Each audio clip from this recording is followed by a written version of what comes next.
আজকে তোমাদেরকে এই কেক দুটোর ডেকোরেশনের ভিডিও দেখাবো। সো হ্যালো, আমি তনু। তোমাদের কাছে অনেক দিন পর বেন্টো কেকের একটা ভিডিও নিয়ে আসলাম।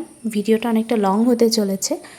এই ভিডিওটা অনেক দিন আগেকার, যতদূর সম্ভব মানে আমার মনে পড়ছে ষষ্ঠীর আগের দিন আমি এই কেক দুটো রেডি করছিলাম, যেহেতু ষষ্ঠীর পরের দিন আমি বাবার বাড়ি চলে যাব, মানে ওই বাড়ি চলে যাব। তো পুরোপুরি আমি রেডি করে রাখছিলাম কেক দুটো। পরের দিনই ডেলিভারি ছিল। তো এই যে লাভ, এই কেকটা আমার বেশ কিউট লেগেছে। ডেকোরেশনটা আমার খুব ভালো লেগেছিলো, একটু ইউনিক ছিল। তোমাদের কেমন লেগেছে আমাকে জানিও। ইনসাইড ফ্লেভারটা কী ছিল আমার ঠিক মনে নেই। তো এটা একটা অ্যানিভার্সারি পারপাসে একজন অর্ডার করেছিল। আর এই কেকটা অর্ডার করেছিল ফেসবুক থেকেই। আগের কেকটা ফেসবুক থেকে অর্ডার করেছিল, কিন্তু সেটা আমার বন্ধুর ওয়াইফ। আর এইটা ফেসবুক থেকে একজন অর্ডার করেছিল আইবুড়ো ভাত পারপাসে।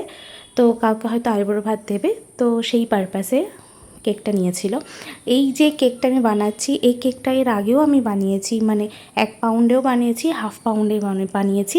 আর এইটা বেন্টো কেক বানাচ্ছি। তিনটেই আমার কাছে খুব কিউট লেগেছে। প্রথম যে কেকটা আমি বানিয়েছিলাম মানে 1 পাউন্ডের, সেটা দেখেই অনেকেই হাফ পাউন্ড, তারপরে এই বেন্টো কেকের এই রকম ডিজাইন নিতে চেয়েছে। তো তোমাদের কেমন লাগলো কেক দুটো আমাকে অবশ্যই কমেন্টস করো। আর তোমরাও যদি তোমাদের মন মতো বাজেট অনুযায়ী কাস্টমাইজ কেক নিতে চাও তো অবশ্যই আমার কাছে যোগাযোগ করো।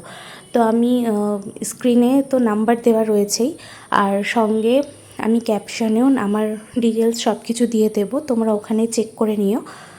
আর তোমরা কি কোথা থেকে দেখছো আমার ভিডিওটা অবশ্যই আমাকে কমেন্টস করে জানিও। তো তোমাদের কেমন লেগেছে আমাকে কমেন্টস করো। তো আজকের জন্য এইটুকু। তোমাদের সাথে দেখা হচ্ছে নেক্সট একটা ভিডিওতে।